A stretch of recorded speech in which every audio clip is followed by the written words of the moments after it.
శుభకార్యాలకు పూజార్ల కోసం వెతుకుతున్నారా? పూజారీస్.com లో అతి తక్కువ ధరలకే పూజార్లను ముందే బుక్ చేసుకోండి. వెంటనే కాల్ చేయండి. Hi, welcome to our channel. ఈరోజు మనతో పాటు ఉన్నారు జ్యోతిష వాస్తు పండితులు, జ్యోతిష వాస్తు శిక్షణ నిపుణులు, మహాగౌరి ఉపాసకులు శ్రీ దింటకుర్తి మురళీకృష్ణ గారు. నమస్కారం గురువు గారు.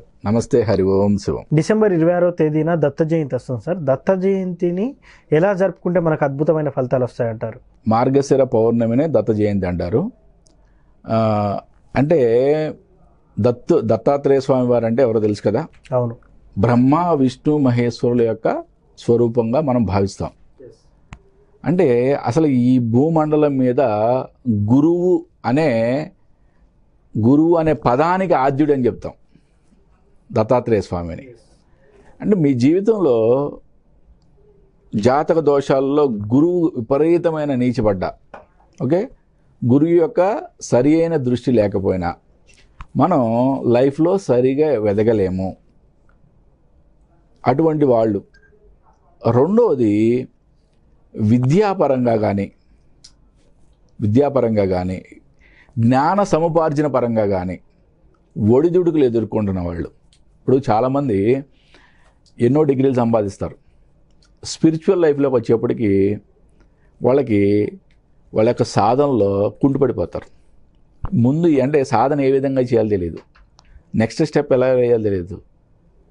మనిషి యొక్క అల్టిమేట్ గోల్ ఏదై ఉండాలి? మోక్షమై ఉండాలి కదా.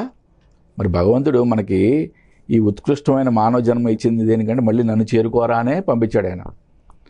మరి స్పిరిచువల్ లైఫ్లో ఆ విధమైన మోక్షం కోసం ప్రయత్నించాలి అంటే సరైన రూటు మార్గము చూపించేది ఎవరు? సద్గురువు దత్తాత్రేయ స్వామి. ఎవరైతే ఈరోజు దత్తాత్రేయ స్వామి యొక్క గురు చరిత్ర ద్వారా ఆయన్ని మననం చేసుకోవడం ద్వారా కానీ అట్లీస్ట్ ఈరోజు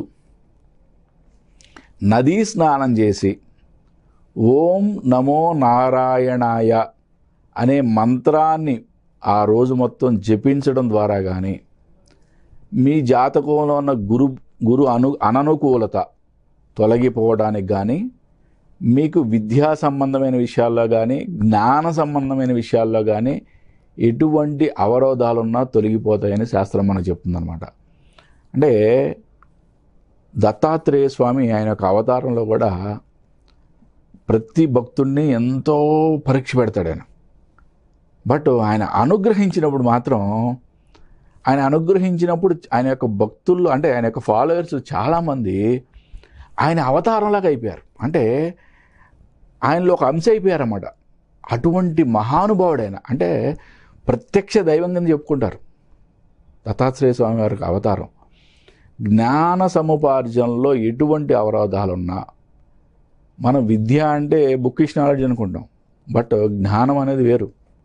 జ్ఞాన సముపార్జనలో ఎటువంటి అవరోధాలున్నా, స్పిరిచువల్ లైఫ్లో ఆధ్యాత్మిక ధోరణిలో మనం ఒక మెట్టు ఏ విధంగా వెతకాలన్నా ఎన్నో రకాల అడ్డంకులు వస్తూ ఉంటాయి.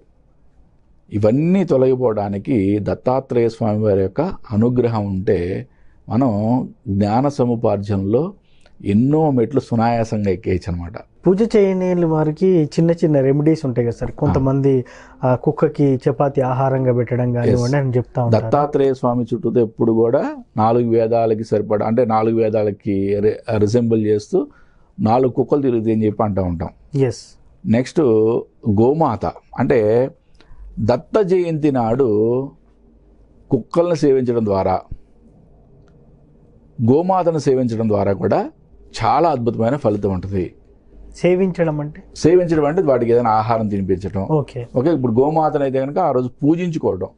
గోమాత యొక్క పూజ ఆ రోజు చాలా అద్భుతం. మామూలు పౌర్ణమి రోజు చేయడమే చాలా గొప్ప విశేషం గోమాత యొక్క పూజ. అటువంటి దత్త జయంతి రోజు చేయడం అనేది చాలా అద్భుతమైన విశేషం.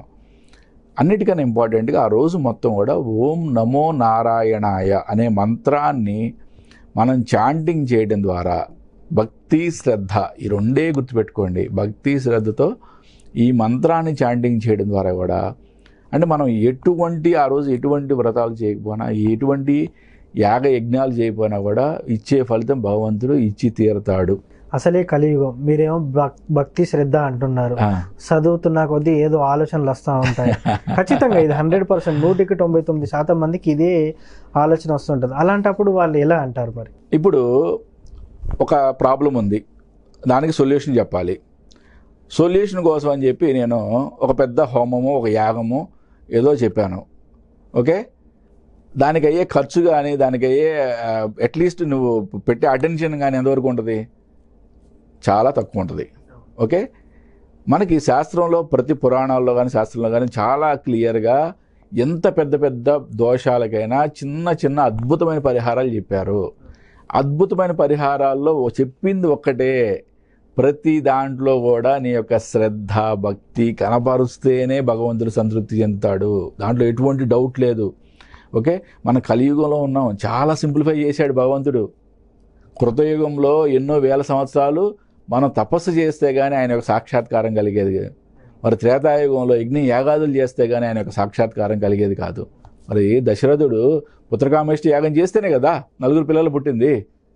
స్వామి మరి శ్రీరామచంద్రుడు అశ్వమేధ యాగము అట్లాంటి ఎన్నో యాగాలు చేస్తేనే కదా ఆయన మహానుభావుడు అయ్యాడు, ఆయన మహా అద్భుతమైన రాజు అయ్యాడు ఆయన.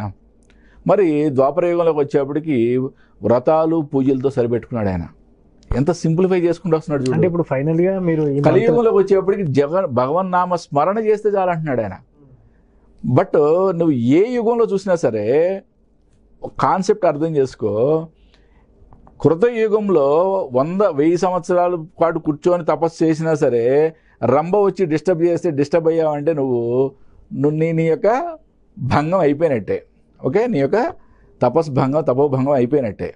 అలాగే ఇక్కడ కూడా మనం భగవన్నామ స్మరణ మాత్రమే అని చెప్పాడు కలియుగంలో.